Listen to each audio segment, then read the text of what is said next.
வணக்கங்க. மகேஷ் குக்கி ஃப்ரம் கோயம்புத்தூருங்க. நம்ம பருப்பு தாங்க கடைப்போறேன். என்ன பருப்புனா கொள்ளு பருப்புங்க. இந்த கொள்ளு பருப்பு ரொம்ப உடம்புக்கு நல்லதுங்க.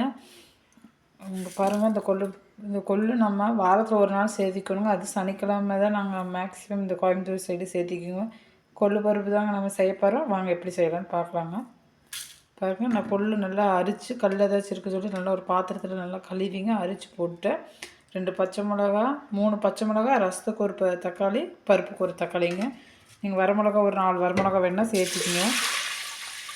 பாருங்கள் இந்த அளவுக்கு நான் தண்ணி விட்டு எனக்கு ரசம் வேணுங்கிறதுனால இந்த அளவுக்கு ஊற்றிருக்கேன். உங்களுக்கு ரசம் வேண்டாம் ஒரு பருப்புனா கம்மி பண்ணிக்கலாங்க. இது நம்ம குக்கரில் வச்சு ஒரு 3 விசில் விட்டுக்கலாங்க. பாருங்கள் நம்ம கொள்ளு பருப்பு வேக வச்சு எடுத்தாச்சுங்க. பாருங்கள் தக்காளி 1, பச்சை மிளகா 2 போட்டுக்குங்க. இந்த மாதிரி வேக வச்சு ஒரு 6-7 விசில் விட்டுக்குங்க. 4 விசில் விடுங்க சரியாக இருக்குது. அதுக்கப்புறம் நம்ம பாருங்கள் எண்ணெய் ஊற்றியாச்சுங்க. இந்த மஞ்சளை பெட்டியில் இருக்கிற பாருங்கள் மஞ்சளை பெட்டி எடுத்து வச்சாச்சுங்க. எண்ணெய் ஊற்றி கடுகு போட்டாச்சுங்க.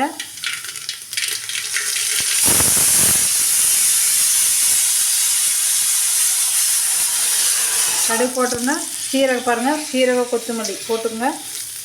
உடனே வரமிளகா பச்சை மிளகா போட்டுக்குங்க.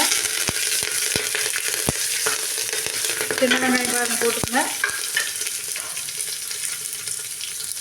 பாருங்கள் இப்போது கொள்ளு பருப்பு எடுத்து அதில் போட்டாச்சுங்க. உப்பு நான் தேவைக்கேற்ப எடுத்துருக்குறேங்க. பாருங்கள்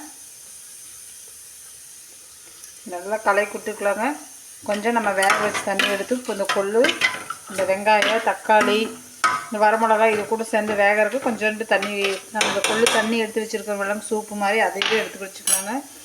நீங்கள் இந்த மாதிரி வச்சு கொள்ளு பருப்பு சாப்பிட்றப்ப சூப்பராக இருக்குது. குக்கரில் வச்சு கொஞ்சம் தண்ணி வடித்து அந்த கொள்ளு சூப்புன்னு சொல்லுவோம்லங்க, அதை எடுத்து கொஞ்சம் பூண்டு சீரகம் மிளகு தட்டி போட்டுங்க. கொஞ்சம் தட்டி போட்டு உப்பு போட்டு ஒரு கொதிக்க வச்சு குடிச்சிங்கன்னா அது சூப்பாகிருங்க. அதுக்கு வேண்டியதான் நம்ம தண்ணி எடுத்து வைக்கிறது.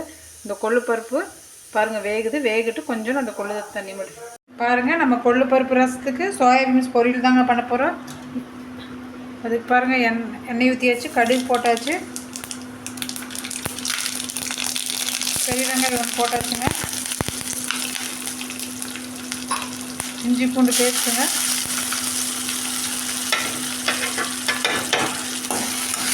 நல்லா பச்சை வாசம் போடுங்க. நல்லா வணங்கி விட்டுக்கலாம். பாருங்கள் கொள்ளு பருப்பு ஒரு சைடு நல்லா கொதிச்சுட்ருக்குது. இங்கே சோள இதாக இருக்குது, அங்கே ரசம் ஆகிட்டு இருக்குதுங்க. கொள்ளு ரசம் உங்களுக்கு அதில் வீடியோ போடல, நேரம் வைக்கிறது ஸ்கூலுக்கு. அந்த பச்சை வாசம் நல்லா போகுதுங்க. சூப்பராக இருக்குங்க அந்த சோயா கிரேவி. கொள்ளு பருப்புக்கு கத்திரிக்காய் உருளைக்கிழங்கு பயங்கர ஃபேமஸுங்க. நான் சோயா தாங்க செய்ய போகிறேன். ஏன்னா நான் செஞ்சுட்டுங்க உருளைக்கிழங்கு பொரியல்.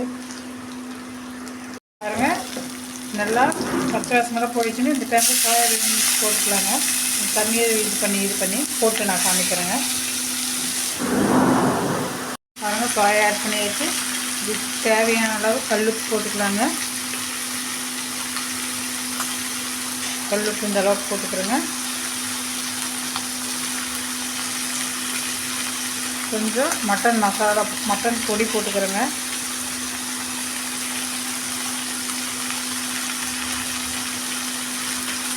கொஞ்சம் சாம்பார் தூள் இந்த அளவுக்கு, கொஞ்சோண்டு கரம் மசாலா, கொஞ்சோண்டு கொத்தமல்லி தூள், அப்புறம் மஞ்சள் தூள் நல்லா போட்டு நல்லா கலரி விட்டுட்டு கொஞ்சம் பச்சை வாசம் தண்ணி ஊற்றி வேக வைக்கலாங்க. பாருங்கள் இப்போ கொள்ளு பருப்பு கடைஞ்சாச்சு. இந்த ஸ்டேஜில் கொஞ்சோண்டு தேங்காய் எண்ணெய் ஊற்றி ஒரு கடைஞ்சிக்கலாங்க. இப்போ கொள்ளு பருப்பு சூப்பராக ரெடி ஆயிடுச்சுங்க. கடைஞ்சாச்சுங்க. அடுத்து நம்ம சோயாபீன்ஸ் பார்க்கலாங்க வேகிட்டு. இப்போ சோயாபீன்ஸ் பொரியல் ரெடி ஆகிடுச்சுங்க. தேங்காய் பூ போட்டாச்சுங்க. அப்புறம் கொத்தமல்லி கருவேப்பிலை போட்டு மேலே பண்ணிக்கிறோங்க. இந்த தேங்காய் போட்டு கொஞ்சோண்டு வணக்கி விட்டுக்கலாங்க. இந்த சோயாபீன்ஸ் சிம்பிளாக தான் இருக்குதுங்க. பாருங்கள் டக்குனு செஞ்சாச்சு. நம்ம சூப்பராக இருக்குங்க இந்த சோயாபீன்ஸ் பொரியல். பாருங்கள் இன்றைக்கி நம்ம வீட்டில் சோயாபீன்ஸ் பொரியல் பாருங்கள் ரசம் பருப்பு எல்லாமே ரெடி ஆகிடுச்சுங்க. இன்றைக்கி இந்த வீடியோ உங்களுக்கு பிடிச்சிருக்குன்னு நினைக்கிறேன். பிடிச்சிருந்தா ஷேர் பண்ணுங்கள், லைக் பண்ணுங்கள், சப்ஸ்கிரைபர் பண்ணுங்கள். அப்புறம் முக்கியமான விஷயங்க நைட் அந்த ராகி சேமியா நம்ம செஞ்சோம்லங்க, அதில் தேங்காய் பூவும் கரும்பு சர்க்கரையும் போட்டு சாப்பிட்றதுக்கு அவ்வளோ டேஸ்ட்டுங்க. இது நம்ம கரெக்டாக வேலைக்கு போகிற லேடிஸ் கூட கண்டிப்பாக எடுத்துக்கணுங்க. ஏன்னா இது உடம்புக்கு ரொம்ப ரொம்ப நல்லதுங்க. நீங்கள் செஞ்சு சாப்பிடுங்க மறக்காமல். பாய்ங்க.